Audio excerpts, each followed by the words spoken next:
नमस्कार दोस्तों, स्वागत है आपका वनडे एग्जाम सेंटर में। दोस्तों, आज के वीडियो में हम लोग भारतेंदु हरिश्चंद्र के निबंध भारत वर्षोन्नत कैसे हो सकती है का अध्ययन करेंगे।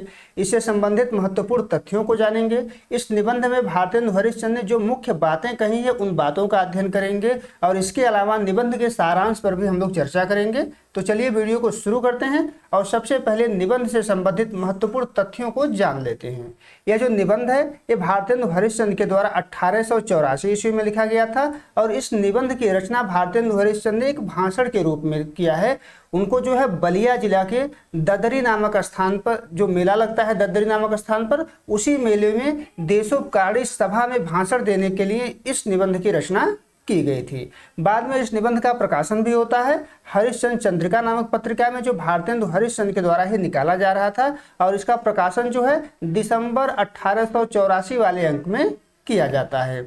अब यह जो निबंध है, इस निबंध के माध्यम से भारतेंदु हरिश्चंद्र ने भारतवर्ष के उन्नति का उपाय बताया है कि किन किन साधनों को अपना करके भारत आगे बढ़ सकता है, भारत विकास की दौड़ में शामिल हो सकता है। अब देख लेते हैं कि कौन कौन सी मुख्य बातें हैं जिनको भारतेंदु हरिश्चंद्र ने बताया है। भारतेंदु हरिश्चंद्र कहते हैं कि भारतीय बहुत आलसी होते हैं, उनको आलस्य को छोड़ना होगा और परिश्रम को अपनाना होगा। जब तक परिश्रम को नहीं अपनाएंगे भारत उन्नति नहीं कर सकता है। वे सभी जातियों और धर्मों की एकता पर बल देते हैं कि सभी जाति सभी धर्म के लोग एकजुट होकर जब प्रयास करेंगे तभी भारत आगे बढ़ेगा। धर्म की उन्नति की बात करते हैं। इनका मानना है कि धर्म जो है सभी समस्याओं का जड़ है, क्योंकि इसमें बहुत ज़्यादा कुरीतियाँ फैल गई हैं, इसलिए उसकी उन्नति करिए, उसका सुधार करिए। समाज का सुधार उसी के सुधार पर निर्भर करता है। सामाजिक कुरीतियों को दूर करने पर भी बल देते हैं कि समाज में जो कुरीतियाँ हैं, जो अंधविश्वास हैं, उनको दूर किया जाना चाहिए। उद्योग धंधों की स्थापना पर बल देते हैं, आत्मनिर्भरता पर बल देते हैं ताकि भारतीय रुपया भारत में ही रहे, भारतीय धन का विदेश में जो गमन हो रहा है वो न हो। अंग्रेजों की सामाजिक आर्थिक धार्मिक नीतियों की प्रशंसा करते हैं और उनके अच्छाइयों को सीखने पर बल देते हैं कि अंग्रेजों के भीतर जो अच्छाइयाँ हैं उसको हमको ग्रहण करना चाहिए। अच्छी शिक्षा पर बल देते हैं, स्त्रियों की शिक्षा पर बल देते हैं। ये सभी महत्वपूर्ण बातें हैं जो भारतेंदु हरिश्चंद्र ने इस निबंध में बताई हैं। अब आगे बढ़ते हैं, इस निबंध का सारांश देख लेते हैं। निबंध के सारांश पर हम लोग चर्चा करेंगे। ये निबंध भारतेंदु हरिश्चंद्र एक भाषण के रूप में लिखे हुए हैं जो बलिया के ददरी नामक मेले में दे रहे हैं और कह रहे हैं कि आज बड़े आनंद का दिन है, क्योंकि बलिया में एक साथ इतने लोग उत्साह के साथ इकट्ठा हुए हैं, उत्साह को लेकर के इकट्ठा हुए हैं। आगे कहते हैं कि भारत जो है बहुत ही अभागा और आलसी देश है, यहाँ पर कुछ भी होता नहीं है, इसलिए यहाँ जो कुछ भी हो जाए वही अच्छा है। उदाहरण के रूप में वो बनारस का शहर लेते हैं। कहते हैं कि जब बनारस जैसे शहर में कुछ नहीं हो रहा है तो बलिया से हम क्या उम्मीद कर सकते हैं। बलिया के जो कलेक्टर हैं उनका नाम है रॉबर्ट साहब बहादुर। भारतेंदु हरिश्चंद्र इस निबंध में रॉबर्ट साहब बहादुर की प्रशंसा करते हैं और कहते हैं कि एक समय था भारत में जब अकबर जैसे महान लोग हुआ करते थे और रॉबर्ट बहादुर की तुलना जो है अकबर से इनके द्वारा की जाती है। यानी जिस प्रकार से अकबर महान थे उसी प्रकार से रॉबर्ट बहादुर भी महान हैं। अब रॉबर्ट बहादुर के दो मुंशी थे, एक थे मुंशी चतुर्भुज सहाय और दूसरे हैं मुंशी बिहारी लाल। मुंशी चतुर्भुज सहाय की तुलना उन्होंने अबुल फजल से की है और बिहारी लाल की तुलना वे टोडरमल से करते हैं। यानी रॉबर्ट साहब की प्रशंसा करते हैं, अंग्रेजों की प्रशंसा इनके द्वारा की जाती है। आगे भारतेंदु हरिश्चंद्र कहते हैं कि जो हिंदुस्तानी लोग हैं वो रेल की गाड़ी की तरह हैं। रेल की गाड़ी में जिस प्रकार से first class, second class, third class होता है उसी प्रकार से भारतीयों में भी है, लेकिन इसको चलाने के लिए जिस प्रकार से इंजन की जरूरत पड़ती है उसी प्रकार से हिंदुस्तानियों को चलाने वाला कोई ना कोई होना चाहिए। जब तक हिंदुस्तानियों को चलाने वाला कोई नहीं होता हिंदुस्तानी आगे नहीं बढ़ सकते हैं, कुछ भी नहीं कर सकते हैं। आगे लिखते हैं कि हिंदुस्तानियों को उनका बल याद दिलाने वाला कोई नहीं है, कोई उनके बल को याद नहीं दिला रहा है। अगर उनके बल को याद दिलाया जाए तो क्या नहीं कर सकते हैं। आज जो राजा हैं, महाराजा हैं, नवाब हैं, सब के सब पूजा पाठ में लगे हुए हैं, अपने भोजन में लगे हुए हैं। गप मारने से किसी को छुट्टी नहीं है, वे अपने कामों से छुट्टी नहीं पा रहे हैं। वे गरीब, गंदे और काले आदमियों के लिए अपना अनमोल समय क्यों व्यर्थ करेंगे। कहने का आशय है कि भारत का जो अमीर वर्ग है वो भारत की स्थिति पर ध्यान नहीं दे रहा है। आगे भारतेंदु हरिश्चंद्र ने 3 मेढकों की चर्चा की है जो एक के ऊपर एक चढ़े हुए हैं। तीनों मेढक एक के ऊपर एक चढ़े हुए हैं। ये तीन जो मेढक हैं ये तीन वर्ग का प्रतिनिधित्व करते हैं, उच्च वर्ग, मध्य वर्ग और निम्न वर्ग। जो उच्च वर्ग का है वो कहता है जौक शौक, यानी उच्च वर्ग के जो लोग भारत में है वो जौक शौक में है, मजे की स्थिति में है। जो मध्य वर्ग वाला है, बीच वाला है, वो क्या है, गुमसुम है, यानी मध्य वर्ग का लक्षण होता है चुप रहना, कुछ न बोलना। इसी प्रकार से जो बीच वाला मेढक है वो क्या कहता है, गुमसुम। और जो नीचे वाला मेढक है जो निम्न वर्ग का प्रतिनिधित्व करता है वो कहता है गए हम। और भारतेंदु हरिश्चंद्र कहते हैं भारतीयों की स्थिति यही है, गए हम, यानी न तो इनके पास खाने के लिए भोजन है और न ही पहनने के लिए कपड़ा है। आगे कहते हैं कि जब आर्य लोग भारत में आकर के बसे थे, हिंदुस्तान में आकर के बसे थे, तो राजा और ब्राह्मणों को यह जिम्मेदारी दिया गया था कि विद्या को और नीति को फैलावेंगे, विद्या और नीति का प्रचार करेंगे। लेकिन आज के समय में राजा और ब्राह्मणों को ही निकम्मेपन ने घेर रखा है। जब इनको ही निकम्मेपन ने घेर रखा है तो किससे उम्मीद की जा सकती है कि विद्या और नीति का प्रचार अब कौन करेगा। आगे कहते हैं कि जब हमारे पास कोई संसाधन नहीं था तो जो हमारे पूर्वज थे वो जंगलों में बैठ करके बांस की नालियों से तारा और ग्रहों की गति लिखी थी, और ये गति आज भी वही मापी जाती है जो उस समय उनके द्वारा लिखा गया था। वे कहते हैं कि आज जो है 16 लाख रुपए के विलायत की दूरबीन से वही गति आंकी जाती है, वही गति मापी जाती है जो पहले हमारे पूर्वजों ने मापा था। इसको देख करके भी भारतीयों को शर्म नहीं आती है, यानी हमारे पूर्वज कितने महान थे, कैसे थे, इसको देख करके भी भारतीयों को शर्म नहीं आती है। आगे कहते हैं कि यह जो समय है वह उन्नति का समय है। आज के समय में जो अमेरिकन हैं, जो अंग्रेज हैं, जो फ्रांसीसी हैं, जो तुर्की हैं, सभी जो है विकास की सरपट दौड़ लगा रहे हैं। लेकिन इस समय जो हिंदू काठियावाड़ी है वो खाली खड़े खड़े टाप से मिट्टी खोदते हैं, यानी कुछ भी नहीं कर रहे हैं, हाथ पे हाथ धरे हुए बैठे हैं। वे जापानियों का भी उदाहरण देते हैं और कहते हैं कि औरों को जाने दीजिए, जापानी टट्टुओं को हाँफते हुए दौड़ते देखकर भी लाज नहीं आती है। यानी जापानियों के प्रयास को देख करके भी भारतीयों को शर्म नहीं आता है।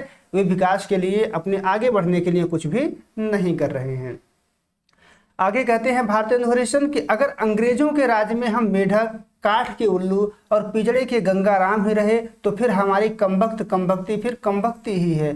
यानी अगर अंग्रेजों के राज में भी हम आगे नहीं बढ़ पा रहे हैं, मेढक बने हुए हैं, काठ के उल्लू बने हुए हैं, पिजड़े में ही बैठे रहेंगे, तो हम आगे कुछ भी नहीं कर पाएंगे अगर इनका राज्य पाकर भी हम कुछ नहीं कर पा रहे हैं। वे कहते हैं कि बहुत से ऐसे लोग हैं जो कहेंगे कि हमको पेट के धंधे से ही छुट्टी नहीं मिल रहा है। अगर पेट के धंधे से ही छुट्टी नहीं मिल रहा है तो हम उन्नति किस प्रकार से करेंगे, उन्नति के बारे में कैसे सोचेंगे। वे उदाहरण देते हैं कि इंग्लैंड या किसी भी देश में सभी पेट भरे नहीं होते हैं, सभी लोगों का पेट भरा हुआ नहीं होता है। लेकिन उनके द्वारा क्या किया गया, एक हाथ से पेट भरा गया और दूसरे हाथ से उन्नति के कांटों को साफ किया गया। उनके मार्ग में उन्नति के लिए जो कांटे आ रहे थे, जो कठिनाइयां आ रही थी, उनको दूर किया गया। आगे कहते हैं कि विलायत के जो कोचवान लोग भी होते हैं वह भी अखबार पढ़ते हैं, लेकिन भारतीयों को पढ़ने लिखने से कोई मतलब नहीं होता है। भारतीय जो होते हैं वे समय के महत्व को नहीं जानते हैं, विदेश के लोग समय के महत्व को समझते हैं। हमारे यहाँ लोग आलसी और निकम्मा होते हैं। और आगे कहते हैं कि इस निकम्मेपन पर हमारे यहाँ दोहा ही बना दिया गया है। मलुक दास ने लिखा है कि अजगर करे न चाकरी, पंछी करे न काम, दास मलुका कह गए सबके दाता राम। यानी अगर आप कुछ नहीं करते धरते हैं तो ईश्वर भी भोजन देगा ही। ये निकम्मों का दोहा है, ऐसा भारतेंदु हरिश्चंद्र का मानना है। आगे लिखते हैं कि हमारे यहाँ रोजगार नाम का कोई चीज नहीं है, केवल दो ही काम यहाँ हो रहा है कि अमीरों के लड़कों को खराब करिए और किसी की जमा पूंजी मार लीजिए, यानी बेईमानी कर लीजिए। इसके अलावा कोई रोजगार नहीं है जिससे रुपया हमारे यहाँ बढ़े। कहते हैं कि चारों तरफ दरिद्रता फैला हुआ है, मनुष्य दिन दिन बढ़ रहे हैं, जनसंख्या बढ़ रही है और रुपया धीरे धीरे कम होता जा रहा है, दरिद्रता चारों तरफ फैला हुआ है। आगे कहते हैं उन्नति के लिए राजा महाराजा का आशा मत करिए कि राजा महाराजा आएंगे और तब जाकर के उन्नति होगा।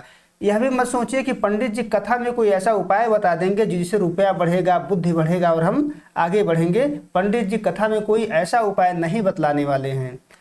आलस्य को छोड़कर उन्नति के घुड़दौड़ में शामिल हो जाइए। आपको ही आलस्य को त्यागना होगा, आपको ही उन्नति के घुड़दौड़ में शामिल होगा। न तो राजा महाराजा काम आएंगे और न ही पंडित जी कथा में कोई ऐसे उपाय बताएंगे जिससे आप आगे बढ़ेंगे।